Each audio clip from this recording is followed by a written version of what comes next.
We are going to be looking at how Klipboard Money ties into ERP One today. And next to me, I do have one of the devices, and I'll be showing it live on the screen.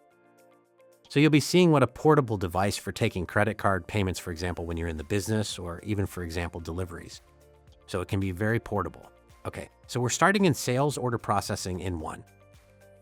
And imagine this being just a cash customer coming in to buy a product. So we're just going to create a new transaction, much as you would today. And then we're going to go ahead and add an item to our transaction with a quantity. So I'm going to go ahead and post one. So very simple. Nothing changes here on how you process through a transaction.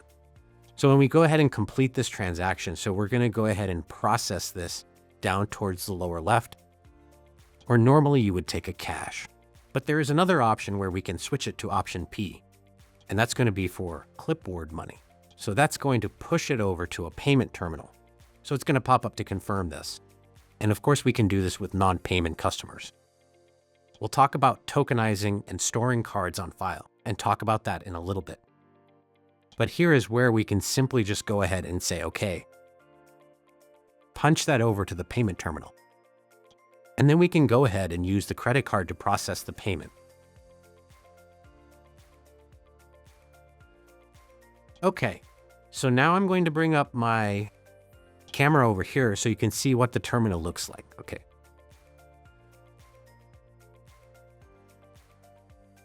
So to my left, we've got the payment terminal waiting to take payment. This is, again, the portable device that you might use for doing deliveries. So customer can simply just tap to pay, and that will authorize the transaction. It's that easy. So we want to make this simple to use.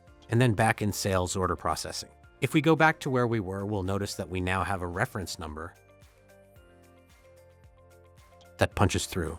We can then go ahead and close that transaction. And then we just go ahead and finish out email, print the receipt. Depending on how the customers are set up in ERP One at sales order processing. And that's it. So that completes doing a sale using the integrated Klipboard Money. Now, if somebody comes back to return something, it works very similarly. Let's go ahead and recall that last transaction. And we're going to go ahead and do our credit return. So we're just going to change our status over here on the right side and say we're going to do a credit stock. So let's credit that back in and then process the transaction. Now it's going to know which card was used. It can also support if you use multiple cards, so we can direct the funds back to where they need to go. But it will know if, of course, if only one card was used. That's going to go ahead and ask us to prompt and return against that card. So when I go ahead and process the return, finally you'll see that it's going to push it back to Klipboard Money because it knew which card was used. It's going to prompt us on the next screen to confirm that that's the card we used. And that's just going to confirm card was present. But they won't have to tap again. It's going to have that tokenized and store it on the customer's account. So nothing that you'll have to do to have them tap again, and we'll just refund the money back to the card once it contacts the terminal and bumps it through.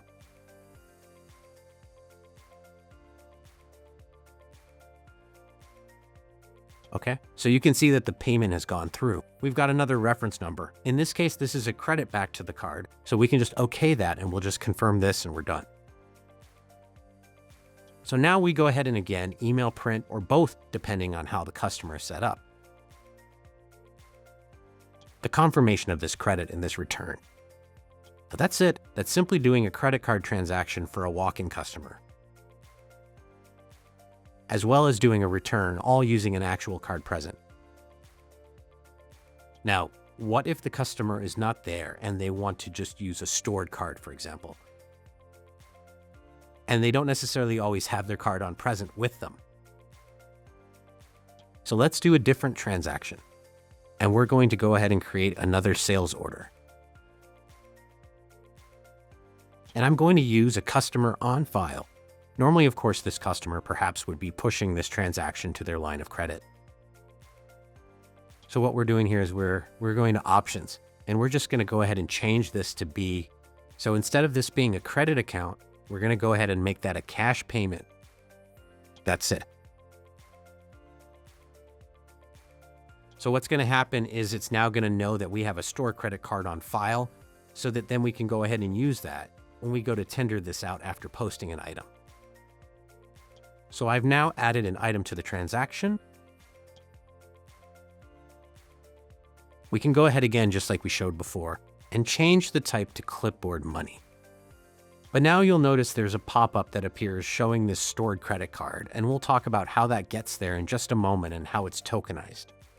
But keep in mind, that is a token. So we're not storing the full credit card, not viewable at this point in time.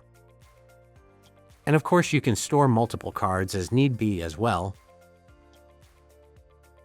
So again, we're going to confirm that we're taking this to that tokenized stored card versus taking it to a physical card. With the customer present, now we have a reference number, just like before.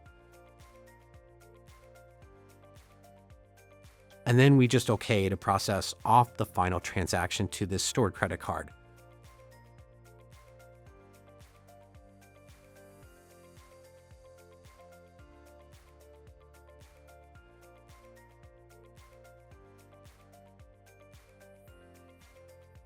That completes the transaction with the stored card. Now, how did that get onto the customer's account? So there's a few different ways that you can do this. So there is a tokenization. So we talk about this really quickly in a slide. So you can control this at the account level. You can also do this at contact level. So you can set up within CRM, you can have different contacts within that account, so they can each have a specific tokenized card. And you can even have credit limits on those cards for each individual. So regardless of what the card has, you can set credit limits. On the contacts who are using them, you can easily add them through a backend. I'm going to show a screen in just a moment. You can do it through the pay by link. You can do it through the little terminal device that I used just a minute ago for taking the physical payments as well. Terms and conditions can also be sent out via email when you set up for the tokenized card. And then also can be alerted when any of the authorized people use that card. They can be kept apprised of transactions that are happening through emails as well.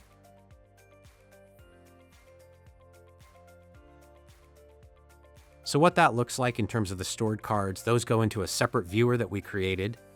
So this is the customer card viewer. So in the customer card viewer, I've got several people saved in here. But you can see that we can click on anybody in the list. It'll keep track of all the cards every time they're used. So there's that stored card that we just used a moment ago. You can also add additional shoppers on the card. This is where I mentioned a minute ago, where you can have different contacts. You can set limits and even expiration dates for those individual authorized to use customers. Third thing we want to show today is the pay by link. So we're going to account display. And that is going to be the new link up here in the top right-hand corner. So there's a new button that you can click on. So this will generate an option to do either a full balance or a specific amount. So you can choose how you want to send the pay by link. So I'm just going to say we want to pay $125. And I'm going to go ahead and send this to my email address.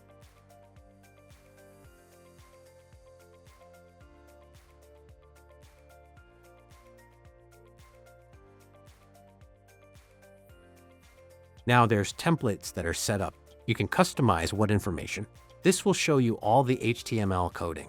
But the goal is we just want to be able to send this link with some default templates. You don't have to build these yourself. You can also do an attachment if you need to. So there is the attach button to send that out. But most people we want to just do a send the link and off it goes. So once complete, we have a link in my email that we can click on to take us into Klipboard Money.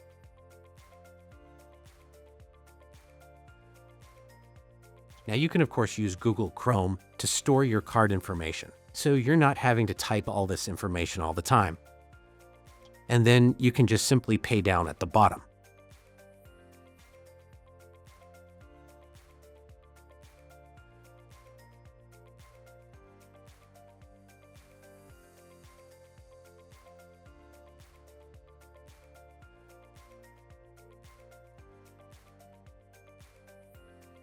So now payment by the link that was sent, easily done. So you're not having to go and chase people down. Keep track of those through credit chases. This is where you can get people to pay you more quickly and easily, since it's not difficult for them to do themselves.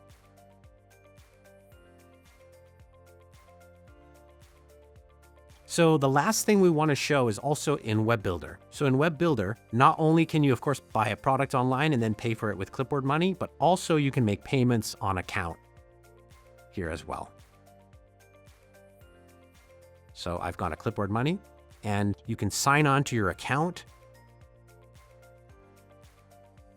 And this is a great way to see well what you owe in total, but also you can see breakdowns of all your invoices and then make a decision, well, which ones you wish to pay, once presented with a list of those invoices.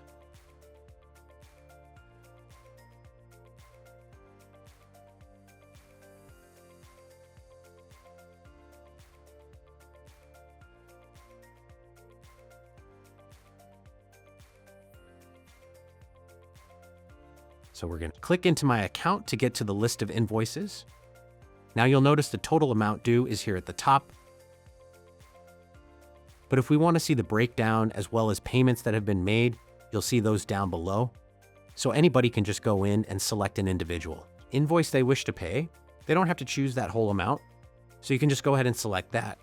What you'll do is you'll click on Make Payment, and that'll narrow it down to just that selected invoice or invoices. Now you can see the total has been updated to that amount. So again, when we do a card payment, same thing. It's going to push us out to Klipboard Money in order to pay that, much like the Pay by link. Again, Google Chrome can do the handy work on saving all the information, so you're not having to type in all of the details. It'll be able to type this and save you typing.